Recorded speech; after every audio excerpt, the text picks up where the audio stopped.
Sit back, relax, put your belt on, and enjoy the show. Hurricanes versus the Blues game, 16-31. The Blues got up over the Hurricanes, leading 4 tries to 2 as well. So returning in this one, you had Fraser Armstrong coming back from his, I think, chronic concussions or something like that. Peter Umunga Jensen came back via the bench from his paternity leave. I think they said he only trained part of the week because of that, so that would probably explain that one.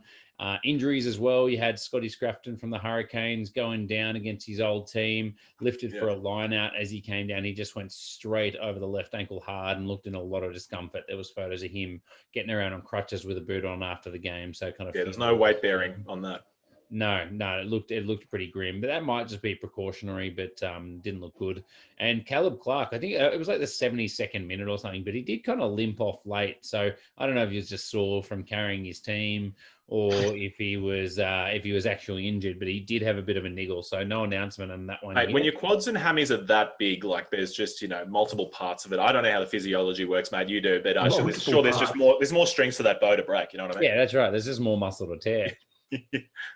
Look, their stats on possession territory are pretty much even. The Hurricanes had 51 possession and 47 territory. The first thing I thought watching this game was how freaking good is it seeing Julian Sevilla looking fit and strong and playing again. My highlight for the game was that scrum they had with about a 10-meter blind side, and they just gave it straight to him one-on-one with Mark Talay, and he just boomfed him off so well. Mate, his first touch of the game was running a line off a scrum in the middle of the field, and he sent who was it there? He sent the fly half. He sent a Terra Black flying. Yeah. This was one of those classic game of two halves, right? The Hurricanes managed to frustrate the Blues in the first half. They're up 11 to 7 at halftime, despite James Blackwell doing his absolute best to try and get a Blues win. He just gave penalty after penalty and then yellow card as well. He wasn't onside once in the entire match, I think, from my records. And then you had Geordie just banging over gigantic penalties as well. So they were kind of keeping the scoreboard ticking over in the same way that the Rebels did against the Reds.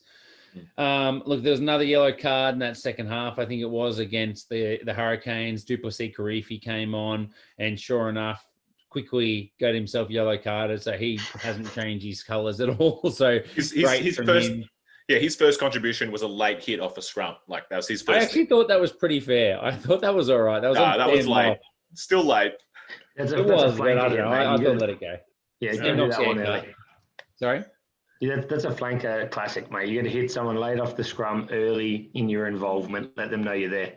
Yeah, I thought it was all right. But anyway, look, and then from there, the Blues just took control. They just completely outmuscled them and took over the game. And the run away from Rieko Ioane really just put the exclamation mark on this win for them. And I think, can I just say, I think part of it was bringing on that All Blacks front row, bringing on Carl Tuankoafe and Offa Tuangafasi. We talked about it was surprising to do that, that bomb squad strategy, but I think it really paid off. Yeah, I agree. Look, there was one other debatable moment, Geordie Barrett kicking a goal that looked like it went over. They said it was going to hit the post and didn't get awarded. So I don't know. Personally, I thought that one was okay, but we can see why that call went the way it did. Attacking wise, the Blues dominated 471 to 284 run meters and 9 to 5 line breaks. The other stats are pretty even.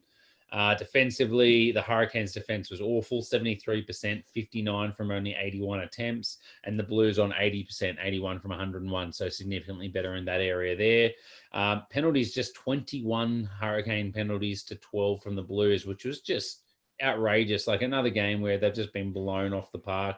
I think at least in the New Zealand Super Rugby Aotearoa comp, they said that they were making sure the players had to show that they were definitely onside rather than offside. So they're pinging them pretty hard. And set piece wise, look, lineouts really good from the Hurricanes, 10 from 11, only 10 from 13 for the Blues. So first half, they were a little bit weak. And then that's because they had that old fat bloke at prop. I'm not sure who that was, Lloyd.